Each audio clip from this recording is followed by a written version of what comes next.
We have talked before, I think, about this Korean women's spa, of which there are two branches in Washington State, where we live, both one north of Seattle, one south of Seattle.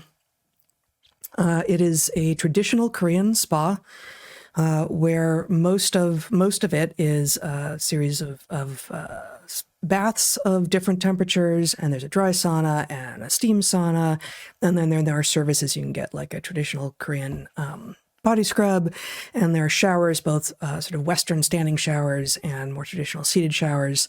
And then there's another part of the spa where you are not expected to be naked, where you wear a robe, and those are where the infrared sauna rooms are.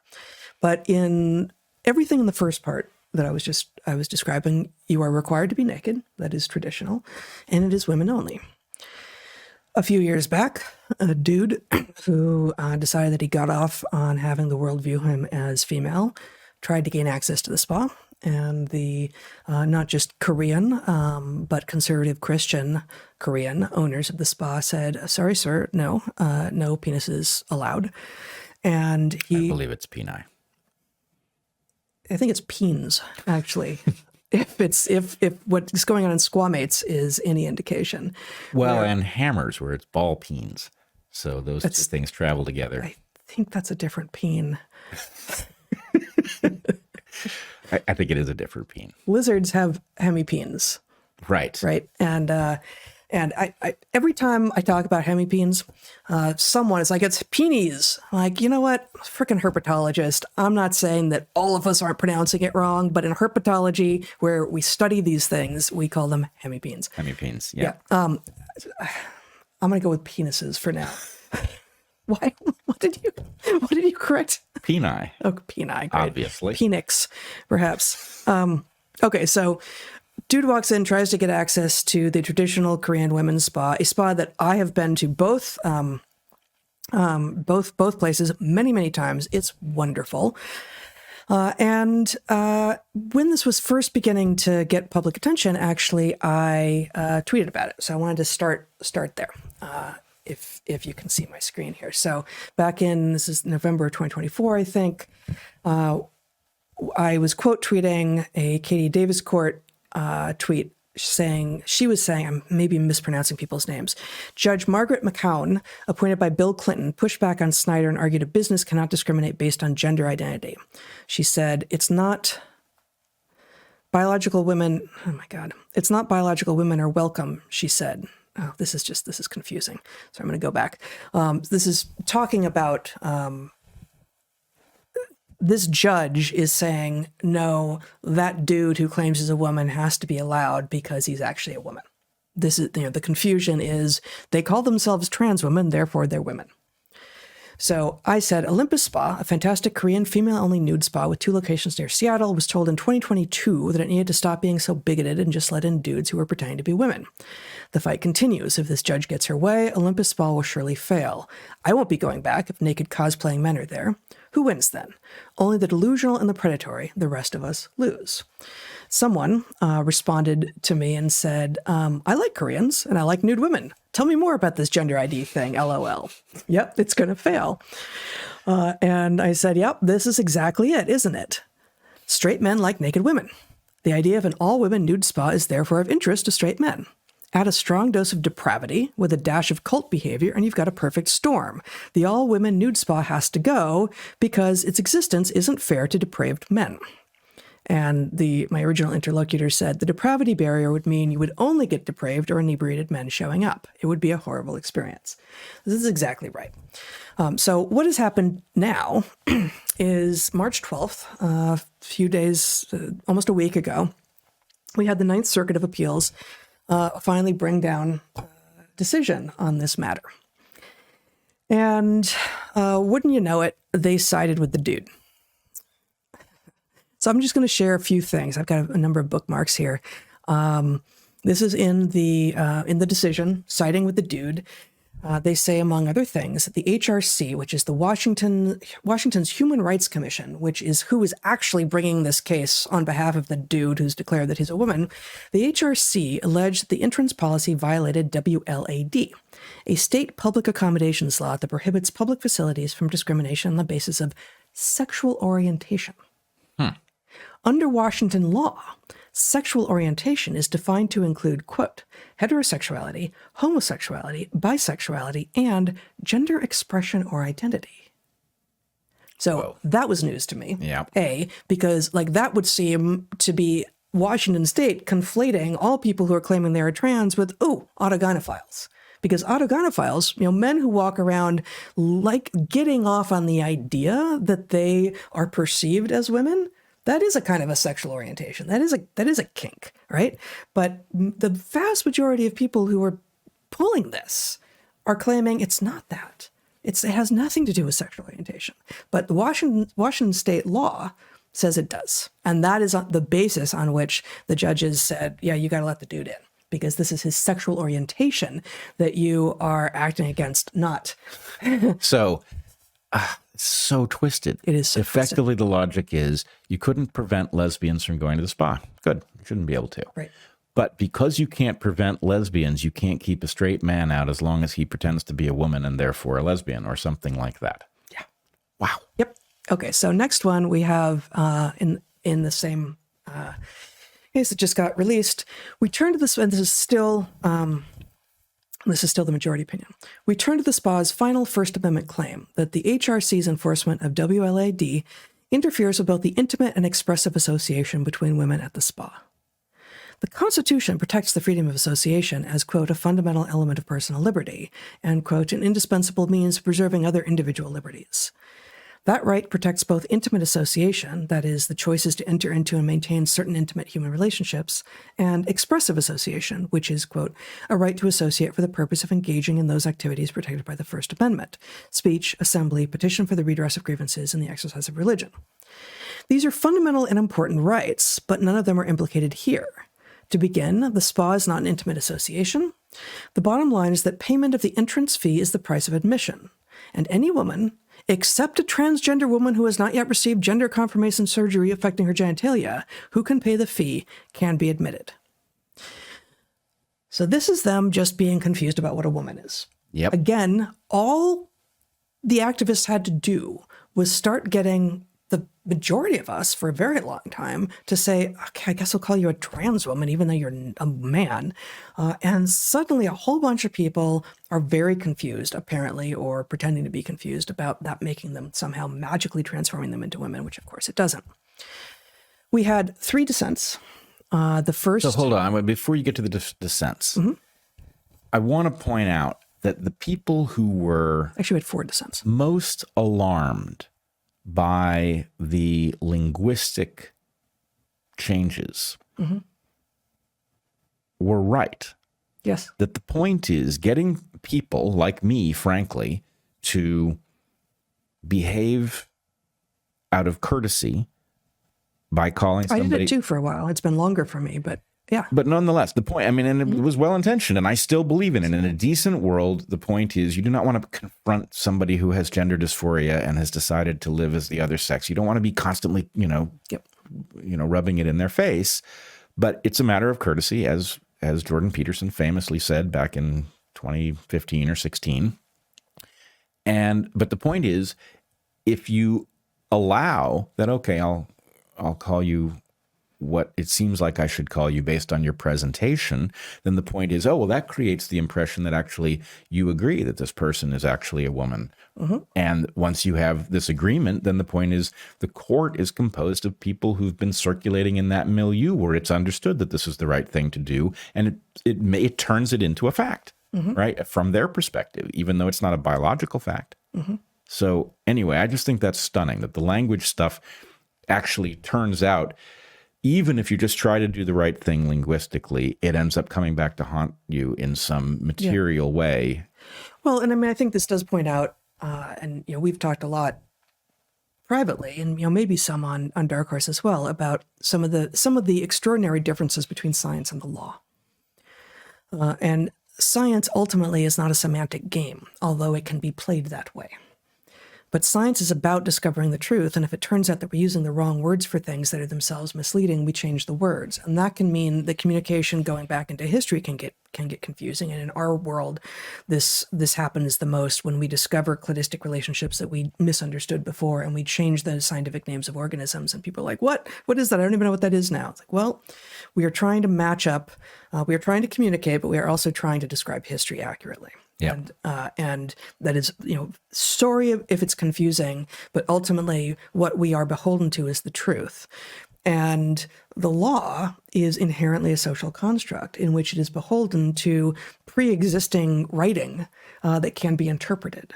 And so it is always a human game. It's always a social construct. And that's not to say that many in the law are not trying to discover what is best and what is true. But if you have people who are actively engaged at a professional level with the interpretation of what people say, they are more likely to get confused when people walk up to them and say, well, I'm a woman because I'm a trans woman.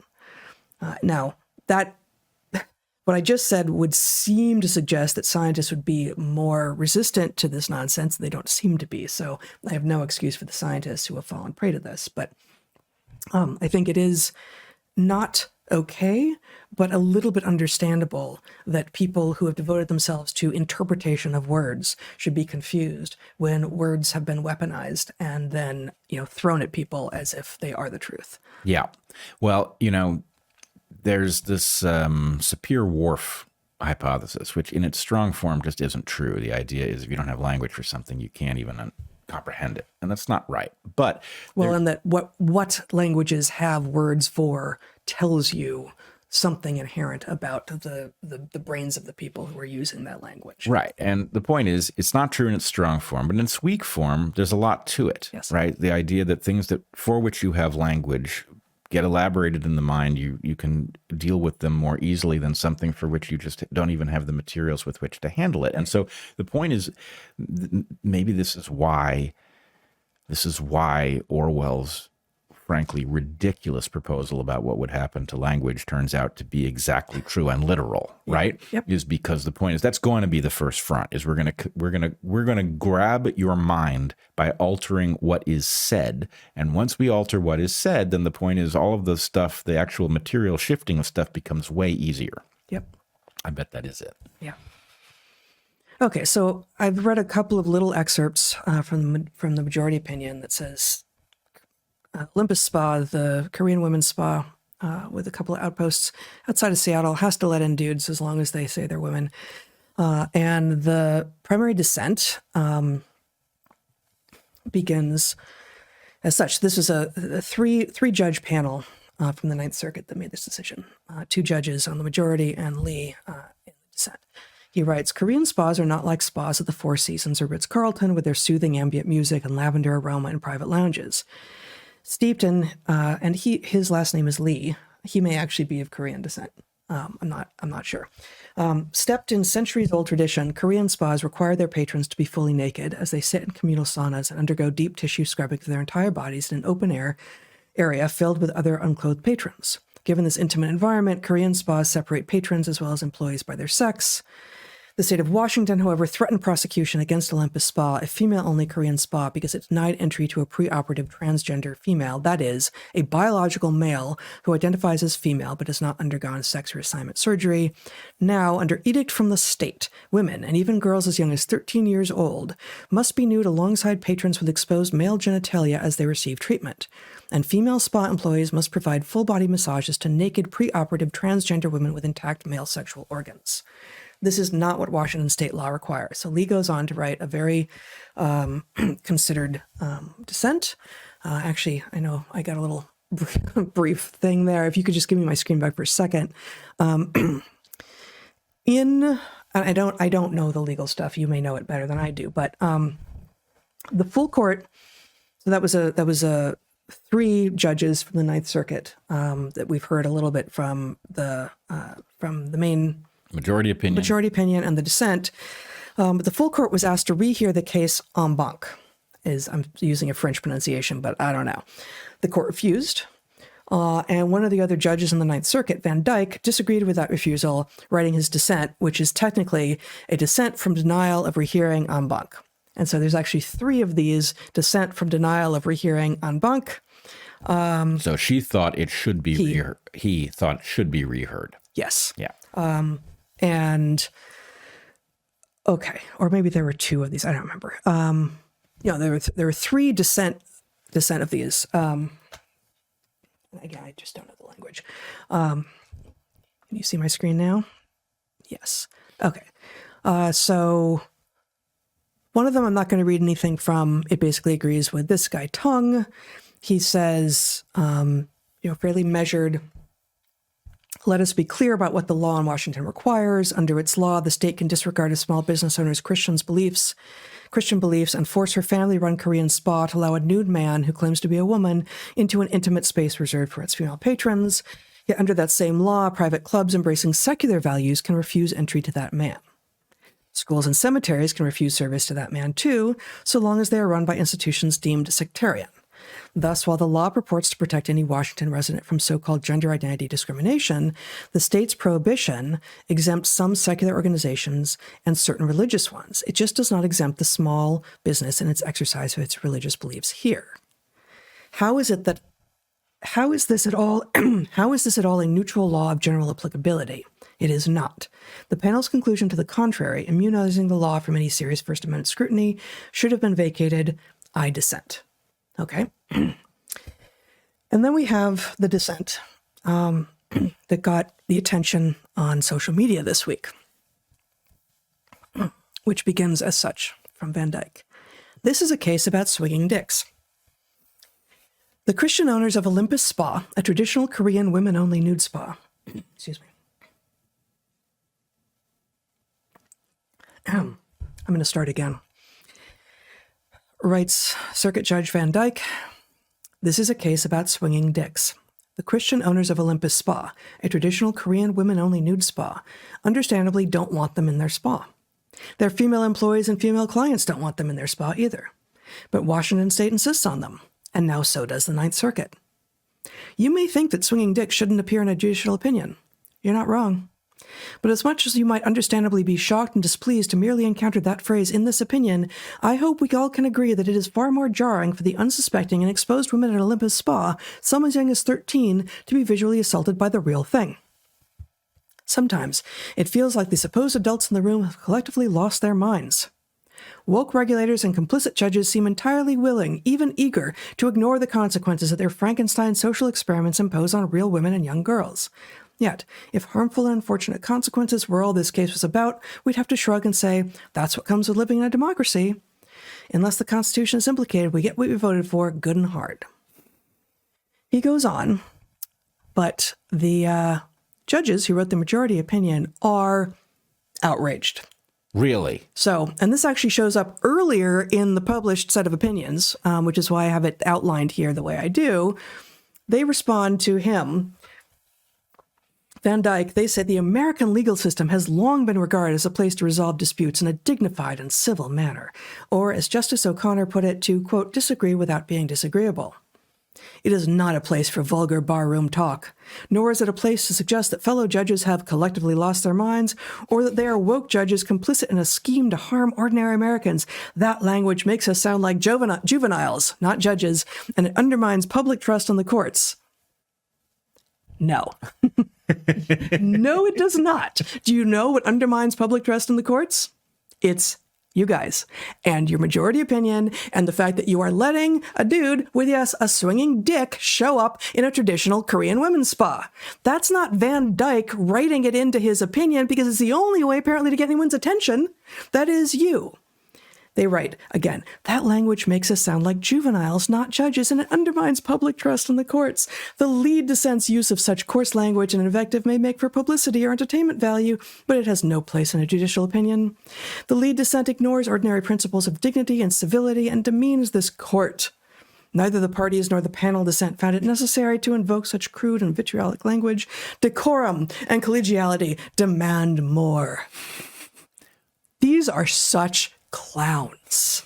These judges are such clowns. And one of them's a woman who apparently gives no fucks about the women and girls as young as 13 who might go to this amazing spa and be exposed to a very confused and mentally unstable man who's got his balls and dick out.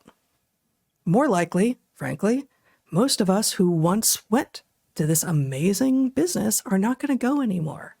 They're going to have put out of business a Korean family who happened to be conservative Christians because of what? Because of confusion about basic biology and ideology that is driving the entire state mad. All of the West Coast, certainly the state of Washington. It's frankly unbelievable. And I love their outrage that is directed at the one guy who stood up, was like, you know what this is actually about? I'll tell you what this is actually about. Since we're so busy having decorum that no one is talking about it, this is actually about the swinging dicks. And the fact that women who've gone to a naked spa for women don't want to see him at the moment.